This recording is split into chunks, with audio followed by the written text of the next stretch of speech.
What's up, everybody? It's your man, MG Marcus Grant. And are you looking to stay up to date with the latest goings-on of your favorite, or maybe not so favorite NFL team? Well, how do you do that? You go directly to the source. Every week, Matty Kroll is doing just that with On the Beat, talking to beat reporters from across the National Football League. Be sure to check it out each and every week. Yo, what is going on, everybody? It's your boy, it's your host, Calvin Domingo, a.k.a. Steezy A. Smith, back at it on another edition of On Beat, featuring the New York Jets. As I like to call them, I got another VIG with me, a very important guest, if you didn't already know. And today, joining me is a very, very, very special guest. He covers the New York Jets for the New York Daily News. Please welcome and introduce Mr. DJ BIEN AIME. Hey, man, appreciate you having me on, man. You got some swagger to your podcast. Hey, I appreciate that. You was able to check that out?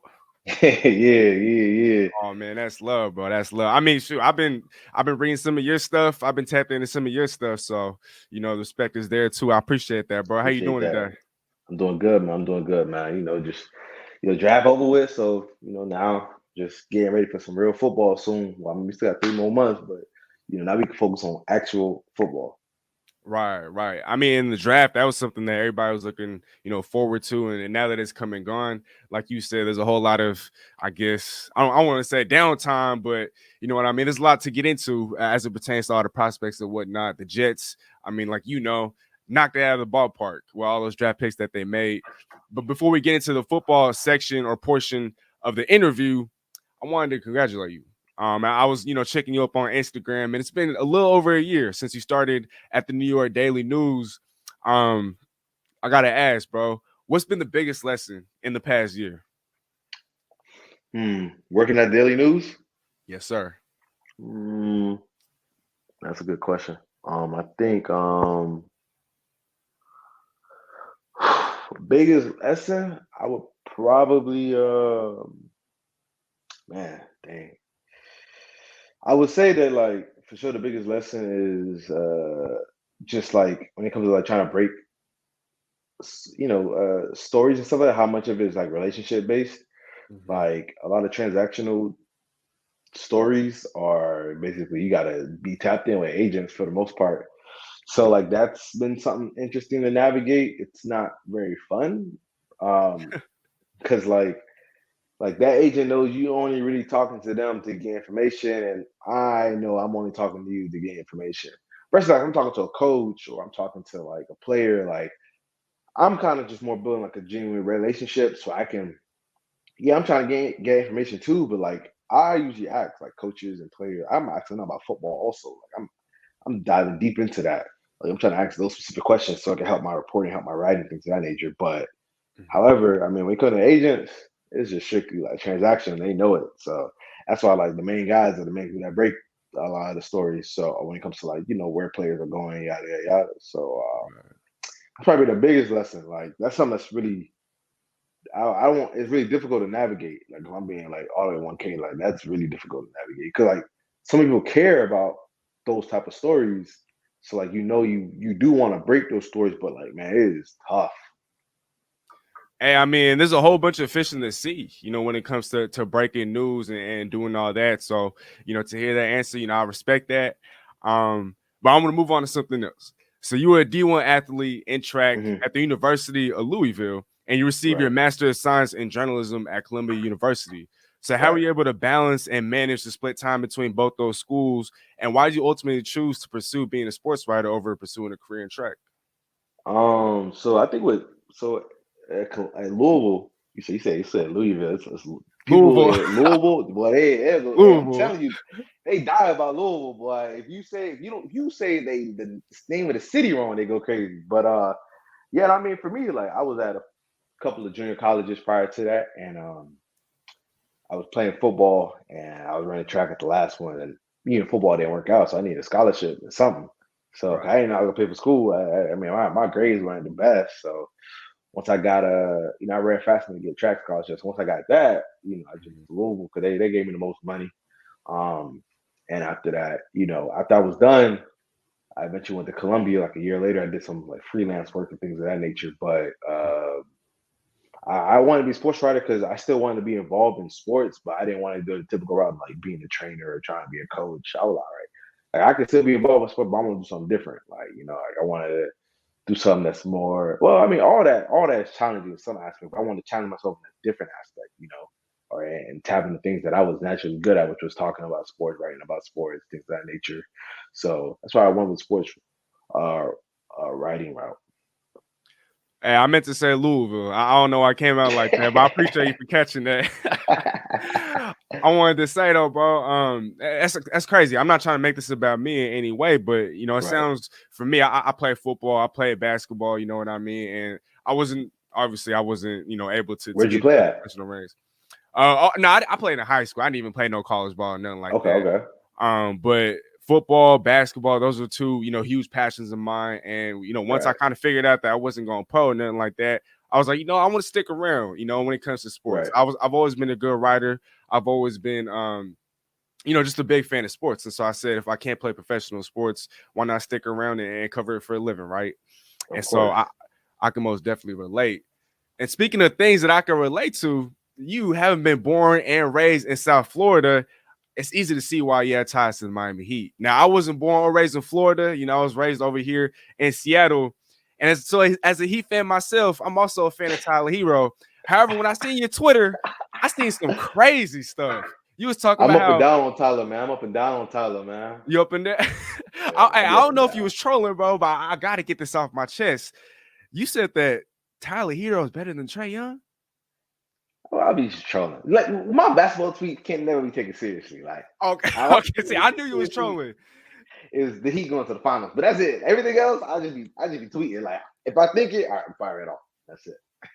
Hey, I'm not gonna lie. Sometimes, hey, I always say this too. I'm not married to my statements; they're fluid, and sometimes I be trolling too, and people don't even know. So I'm glad to hear that you was, because I mean, I love Tyler Herro, but he ain't up there with Trae Young, not I know. yet. See, my love hate for Tyler is really more about like the fans, because some fans they talk about Tyler like he's like superstar material. Like eventually gonna be like a superstar. I'm like, bro, what are y'all seeing? Like he's a good player. Like he's like a Lou Williams type player, 6 man, get you some points. Right. You know what I'm saying? Come off the bench and be a spark plug. And that's that. Like you know, some fans they think like the offense should run through him. He the best player. That's when I'm like, nah, y'all tripping. Y'all tripping. But what part of Seattle you from? 'Cause I got some friends that live in Seattle. Well, they're from Oh, Seattle. bro, Kent. Kent, okay. Well, I don't know where Kent is, but I got a homeboy that's from. He say he's from South Seattle. I got actually the specifics, but I got a homeboy. Like, that's like one of my best friends. 'Cause I met him in JUCO, Mhm. and obviously, I forgot what part of Seattle he's from, but I know he said. I only reason why I know he's from South Seattle is because one time he only got in a fight with a dude, and he shouted out South Seattle. So that's why I remember that he's Uh-huh. from South Seattle. But that's about it. I gotta ask him what specific part he's from. But what's the call? Because I know he's from South Seattle too, and I seen that you guys follow each other on Instagram. But you know Michael Sean Dugan, who covers the Seahawks for the Athletic. Oh yeah, that's my dog too. See, I'm talking about my Yeah. elbow. Yeah. I know. Yeah, Michael, my dog. I talk with him all the time. Like me and the group chat, some NFL writers, like we talk all the time. Like, yeah, that's my dog. That's my man. So I was just gonna say, yeah, that's big, bro. You know, actually, I had the opportunity because I cover the Seahawks as well, and I had the opportunity to meet him. I think it was like a month or two ago. He had Yeah. invited me out to a bar. I met him over there for the first time, and yeah, bro, we was chopping up, having a good time. And I told him one day, shoot, I'm coming for your job. You know what I mean? Hey, do that, yeah, for sure. No, Mike, good people, bro. Like he Good just people. That's actually fam. he just texted me right now. He just Oh, texted he me. just did the text. Oh, Yeah, speaking he of just. devil. Speaking of devil. So yeah, Man. no, he good people for sure. For sure, bro. Hey, I gotta transition away because you know, homeboy gonna get on me for asking all these questions that aren't just related. So I'm gonna get into the first Jets question.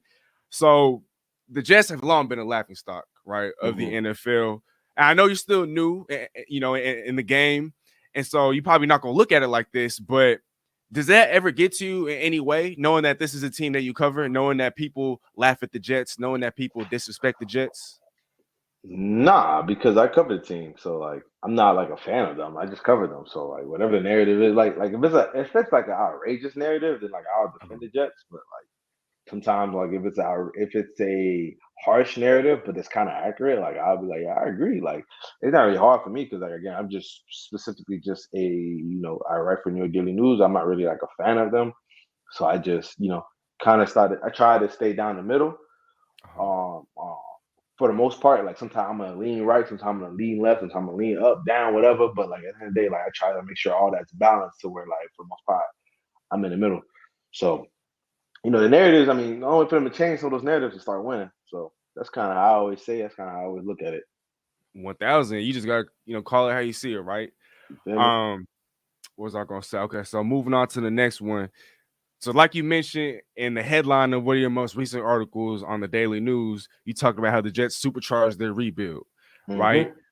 Which 2022 draft pick was your favorite? I know there's a lot to choose from. And what grade would you give the class? I get the class an A because they got 4 starters. Like guys that are plugging right now, they're gonna be able to make an impact immediately. But my favorites for sure is Sauce Gardner because I'm big on like cornerback play.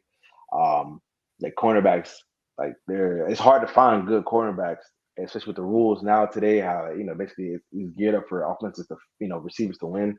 So if you can find a cornerback that can limit receivers, that's only gonna make your defense better. And I knew last year they just weren't good enough at the cornerback spot. Yeah, they had some moments where like you saw something maybe like a Bryce Hall or Brandon Eccles, but to compete in the AFC when you got to start winning, especially in the AFC East, when you got to compete against Josh Allen, who has Stephon Diggs, Gabriel Davis, and you also have the Miami Dolphins, who have Tyree Hill, Jalen Waddle. Yeah, we still got questions about Tua Tagovailoa, but again, like he has weapons. And again, if you just look across the landscape of all the AFC teams you're going to compete with to get to the playoffs, they have receiver weapons that could break the game open. And it just didn't have anything to combat that for the most part. And like just talking to some guys in the building, like them not having good cornerbacks changed the way that they played coverage wise. Like they usually want to, like one example is they want to play a lot more like one high looks, and they couldn't because they had to give their cornerback some safety help over the top. But now that you have Sauce Gardner, you have DJ Reed at corner, like they're gonna be able to not have to play as many too high looks on early rundowns. Like on third down, like they might get some too high looks, some quarters looks, but maybe some elaborate blitz practices. But for the most part, on like first and second down, they want to be in a one high look so they can have as many people in the box so they can stop the run. So that's why Sauce is for sure my favorite one because I know what he can develop into, and having him is only going to allow Salah to tap into what he wants the defense to look like. At 1000%. I mean, like I told you earlier, I'm over here from Seattle, so you probably know what team I'll rock with. The Seattle Seahawks. I was hoping that he will fall, the Sauce to number 9. He reminds me, not necessarily play style, but just, that swagger, that alpha dog mentality of a Richard Sherman. You know what I mean? And so if he would have landed in Seattle, man, I would have been ecstatic. Obviously, that didn't end up happening. But yeah, I couldn't disagree more. One more question though about the draft, or no, we'll probably touch on more, but I'm curious about Jermaine Johnson because a lot of people had him pegged as a top 10 pick. And for me, on my Seahawks big board, I actually had a number 2. And so to see him fall all the way to 26, the Jets traded up. What do you think played a part in him falling down? Just because like I said, he was supposed to go in the top 10. So I think a combination of two things. I think because if my memory serves me correct, from the Thibodeau pick at number 5 to Jermaine Johnson, there was no defensive ends taken. So there might not have been a need for just defensive end for those teams that were picking. A lot of those teams already had guys. Whether just look at the list. Like outside of Seahawks, the Falcons, yada yada, but like they wanted just other positions. So I think that played a part, and I believe that just talking to people around the league scuttlebutt about some character things, but like again, I couldn't really like pinpoint exactly what it was. So like, that's why I never really wrote about it. But again, like I don't. At the end of the day, like that's kind of he hasn't been arrested. He's not a criminal, so he's not a bad kid. Exactly. So I think those two things played a part, but I think more like just the team's not needing a defensive end played a much bigger role in that than anything. A lot of those teams in the 20s, they just had other needs that they needed to address. Right. Okay, because I was like, man, is this some sort of an indictment on Jermaine Johnson? Just because when I was, reviewing film, doing all that, I was just like, man, I'm in love with what I'm seeing. You know what I mean? Right. And so, but now that you put it into perspective, now that you put it like that, it kind of makes sense because I'm kind of going through the teams right now. Yeah, none of these teams really had needs. I mean, we talk about the Saints, the Chargers.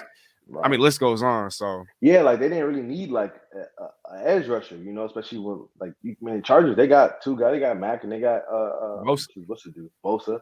Ravens. They got they just used the first round pick on the edge guy last year. You know what I'm saying? Like for most of these teams, they kind of like were set. And they had like other needs. And sometimes like the way the big board falls, like sometimes you go PBA and maybe Jermaine just wasn't as high on them as they were for the Jets. But at the end of the day, Jets were able to snag him, which was huge when you look at value and potential production in year one.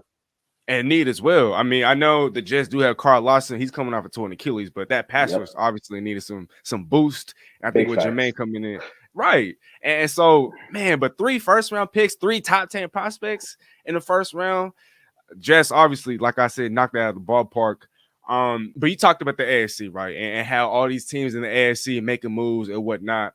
And so if they're all making splash moves, like like you said, the Dolphins, Tyreek Hill, the Bills, they're a powerhouse, but then they got Von Miller. The Patriots didn't do too much, but they made plenty of moves last offseason. So with all that being said, with the Jets, they decided to go all in via the draft. Like we talked about, Garrett Wilson, Jermaine Johnson, the Sauce Gardner, Breece Hall. So instead of making a splash move like trading for a Deebo Samuel, like I said, they went all in towards the draft. Why do you think that Deebo Samuel trade didn't ultimately end up going through? Because probably the Niners they don't want to move him, so they're going to be wild. Like they're probably going to have to offer like what the Seahawks offered the Jets for Jamal Adams, because the Jets didn't really want to move Jamal, but like you offer like someone 2 first-round picks, like all right, and that was basically that. So I think nobody was going to offer that. Everybody was going to offer like because like the market for a receiver was you give a first-round pick and like he should be your guy, and the Jets did offer another 10 overall pick. And I think the fifth round pick, which was reported, but again, like that wasn't enough for them because they didn't want to move him because like he means so much to them versus like Titans, they're willing to move him because they're like, we're just getting another receiver. The same with the Chiefs, they're like, all right, we'll move Tyreek Hill, but we will get first round, second round pick, and we'll see what we can do there. Like a lot of these teams, based on just what the going rate for the receiver were just all right, you give a first, maybe it's another pick or whatever it is, and that's that. Where the 49ers, you could tell they wanted a lot more. They had to be wild to eventually move him, and they just weren't wild. So if the Niners were willing to move him, you think he'd be a New York Jet today? Yeah, I think so. I think the Jets would probably would have, because they gave the 10th overall pick. They were offering that because again they used that on a receiver anyway. So I think like if the Niners wanted that pick, they would have had it. And not only that, I mean, they was up in the race to get a Tyreek Hill up until the very last minute. And then he chose, the Dolphins over the Jets. But I want to talk about Zach Wilson. Last year's number 2 overall pick. He had a less than ideal rookie season, if I'm being nice. Let's put it nice. Right. I'm trying to be nice, you know what I mean? But look, more INTs than touchdowns, 11 compared to 9 touchdowns. Completed 55.4% of his passes. Only had 2,334 yards passing. I understand, I'm not blaming him just because the circumstances wasn't ideal. Didn't have a ground game. Receivers was kind of lacking. Coaching, everything was new. So I'm not blaming him. But with more playmakers surrounding him, what do you expect going into year 2, at least statistically? I expect him my expectation for sure for him to be over 20 touchdowns passing. That completion percentage got to be in the 60s. Right. And at least over 3,400 yards. That's kind of where I'm at right now. I got to see what he's fucking training camp and things like that. But yeah, that's kind of where I'm at right now because, I mean, his rookie year was just not good. Like if this was let's say hypothetically, if this was a better quarterback draft class, and like I would not have besmirched the Jets to them like, yeah, let's move on. Granted, like that wouldn't have been ideal, but again, like if that's the route they would have went, like there would have been enough evidence to be like, yeah, okay, that makes sense. Because like analytically, his season was almost as bad as like Josh Rosen's rookie year, and we've all seen that like. The Cardinals moved on from Josh Rosen and haven't really looked back at Josh Rosen. Kind of proved the Cardinals right. He has the goods. Granted, I think Zach has a lot more talent from a off from a playmaker standpoint. But I think this year, over 20 touchdowns, like probably over 22 touchdowns, over 3,300 yards, over 60 completion percentage, and then I think that's when like that'd be legitimate growth. Because again, like let's say like he doubles his production, and like let's say he gets like 18 touchdowns, still around the same number of interceptions, 3,000 yards. Like nobody is like feeling great about that because, like, I mean, like that puts you still towards the bottom of the NFL in terms of quarterbacking. So it's kind of where I'm at. No, I feel you. I mean, look, but he's only 22 years old. He's only in his second year. He was raw, coming out of college. And so Right. as long as I guess people start to see him taking, steps forward as opposed to, throwing more INTs and touchdowns, I think that's a good sign. The Jets haven't had competent quarterback play in forever now. So I think that's a step forward. And with the team that they're building around him, I mean, my goodness, right? It's stacked. It's starting to look stacked. And so speaking of rookies, though, Michael Carter last year, he had almost 1,000 yards from scrimmage, 964. And what's it called? But the Jets, like I talked about earlier, did trade up in the second round to select who many thought was the best running back in the class in Breece Hall. I know it's early, but do you have any sort of insight on who's going to get the majority of snaps? Or is this going to be a situation that we saw like at UNC where Michael Carter was kind of the lightning to Javonte Williams' thunder? Yeah, that's what I think is lightning the thunder. Because again, like Michael Carter, he's a talented back, but you want to have is I mean, there's nothing wrong with having two talented backs.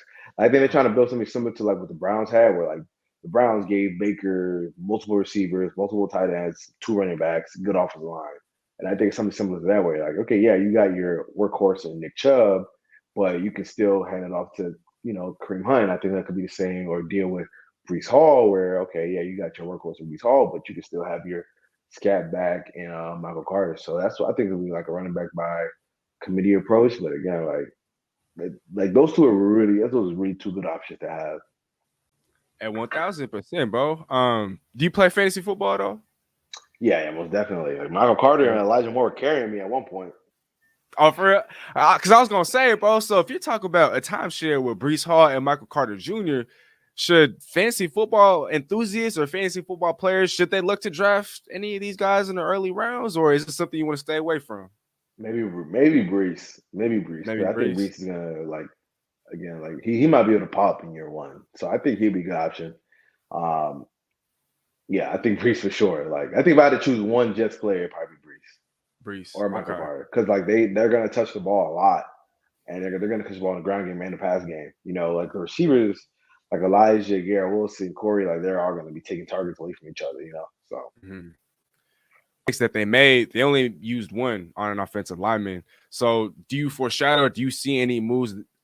I mean, do you see the Jets making any moves to address anything more along the offensive line, or are they happy with what they got? Yeah, they're happy with what they got. Like, like they've invested a lot. Like they spent $50 million. Like right now they have $50 million invested in the offensive line, which is fourth most in the NFL. So they better be happy with what they got. Because what's it called? Yeah. Are they moving Mekhi Becton to the right side? Because I think. Yeah. I think there's a chance. I think there's a good chance for that. Okay, because I was looking at the depth chart on ESPN, and I remember just a couple weeks ago I seen Becton at left tackle, and then George Fant was at right, and now it flip flop. But like you talked about though, they did sign LaCant Tomlinson. Elijah Vera Tucker was a first round pick last year, and so they have invested resources. I don't know. I was hearing stuff that they were rumored to have been in love with an Ike Ekwonu. Yeah, they were at one point, and he was for sure in the running, but I just thank the Lord that they went Sauce, because if they went Ekwonu, that just would have been like kind of like overkill, or like they'd have had to get rid of. They would have used a premium asset on the offensive lineman when they on tackle when they didn't need to. So that's kind of where I was on that. But yeah, there was a chance for it, but I'm glad they didn't do it. What do you think of Sauce's new nickname, Sauce Island? Do you think that's a little too far? Because I know Revis Island was a thing over there in New York. Yeah, I don't think any Jeff fans are gonna give Sauce that nickname. You can't call anybody Island anything with Jeff fans. That is sacred to Revis. Mm-hmm. No, 1,000%. I'm not gonna lie. I was I was kind of using a little bit of hyperbole when I was hyping up Sauce. I was saying Sauce Island, Sauce, but he ended up in Seattle, so I guess I don't gotta hear nothing about it. What do you think the Jets rank right now in the AFC East?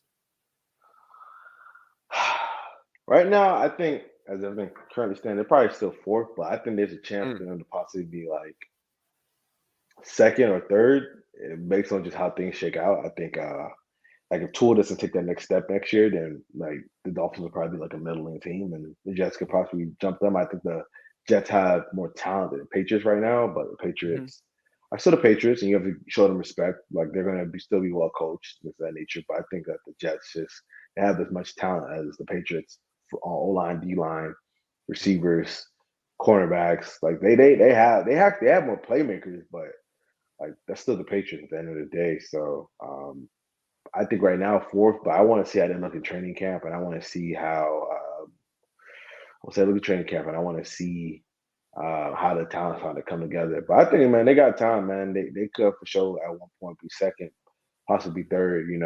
That's kind of how I'm seeing it.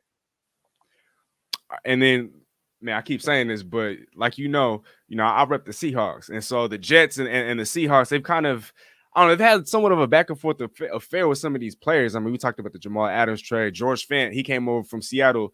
Another DJ player that came Reed, over from Seattle, DJ Reed, one of my favorite yeah, players. I thought he was the most underrated cornerback in the NFL last year. Was he your favorite free agent signing, or was there another free agent signing that kind of stood out to yeah. you? Nah, he was my favorite for sure because again, like Jets cornerback situation was such a big like hole. Like and they needed to like fill that, man. They needed to.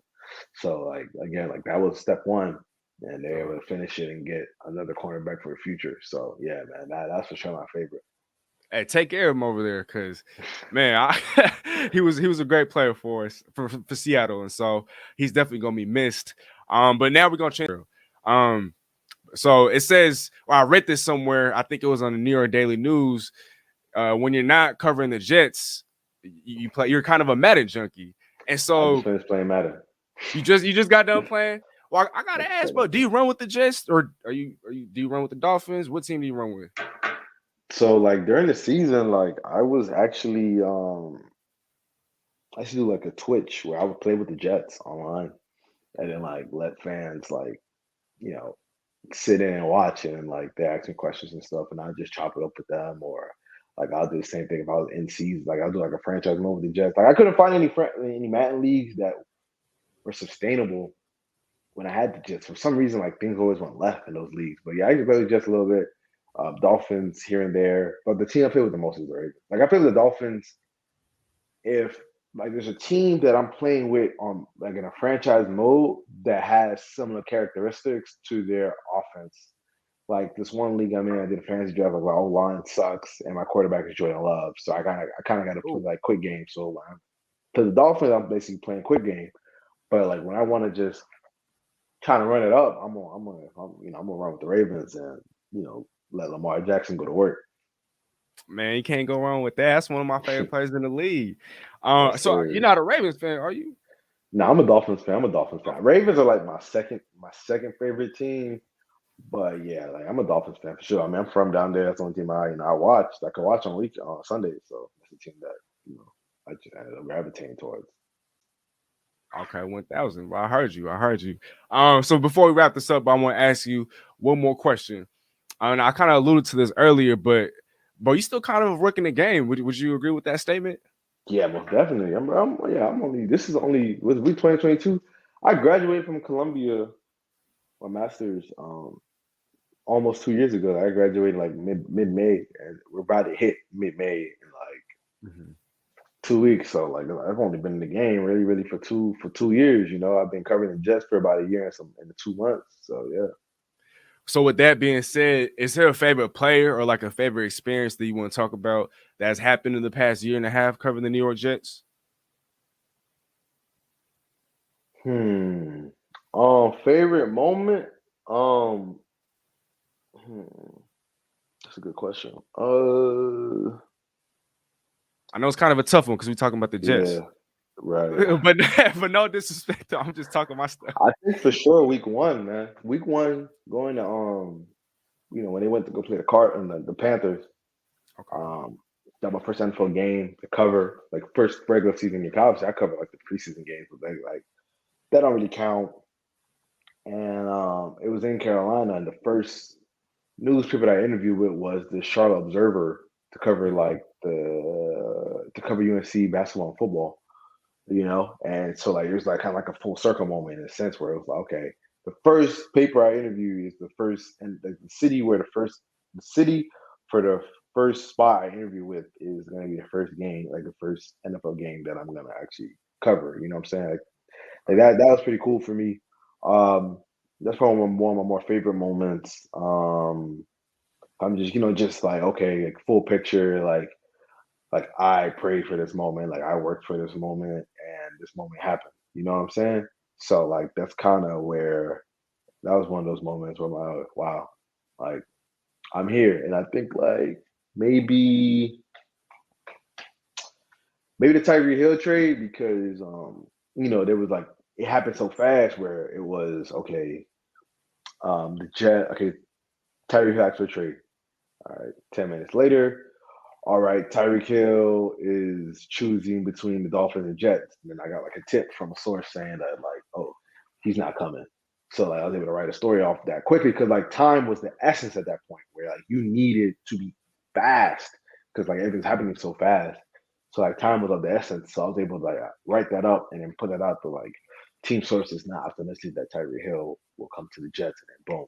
Obviously he went to the Dolphins and like at that moment, okay, like I'm here, like I'm a mainstay within the space, and I guess like another one that like I didn't even realize that happened was like I reported way early, Mhm. way early in the offseason that the Jets want to use premium assets at the cornerback spot, and they went and got DJ Reed, and then they went and got Sauce. So like that was one that got a lot of pushback from Jets fans. They're like, no, Bryce Hall's good, Bryce Harrison's good. We don't need cornerbacks. It's all about the front four. So again, like that was another moment. Even though I thought they were going to go at Kwanu, but again, like that was a learning moment to like I did enough reporting to I let like maybe like one or two conversations sway me from where I was when in reality I should have just kept I had did enough reporting. I talked to enough people that had the power to make decisions and Mhm. influence decisions to know that Sauce was a lot higher than I had realized, because like I knew that they wanted corners. I knew that I knew they wanted corners. Just because they signed one was, I mean, they were that was enough. Mhm. So those three moments for sure. Man, you love to hear it. One more question though, but before we wrap things up, I know I said that earlier, my fault. You good, bro? But man, I lost my train of thought. I'm not gonna lie. It happens. Long Man, day. oh, actually, no, hold on, right here, right here, right here. Bro, so knowing because you're still working the game, bro. Despite that, you've done damage, in the game already, and so in such a short period of time, do you have any game that you want to give out to anybody out there that's looking to do what you're doing? Yeah, man. I think just you just gotta keep. Let me see. One, find out what you want to do and try Mhm. to master and be as good at that field as you can. You're gonna be a writer, be as good at work on being as best good of a writer as you can be. If you want to be, a podcaster, be as good as you can be in that, TV, yada yada, and then eventually branch into that. Event used to be versatile, but I'll say for sure, like it's relationships make or break you. Like there's a lot of people that are more talented than me or whatever, but like I'm good at building and maintaining relationships and having those genuine human interactions to where people want to still invest in me, where people want to reach out to me, where people trust me to. Because again, if you don't have a good relationship with sources, people are not going to talk to you. People are not going to again like give you information things like that because you need those people to help build your credibility and things of that nature. So again, like if I'm being honest, that's for sure like the most important thing. Obviously, know master the craft that you want to pursue, and then like be good with relationships, whether it's with sources, networking for like, potential future gigs, things of that nature. Like that's the way to go.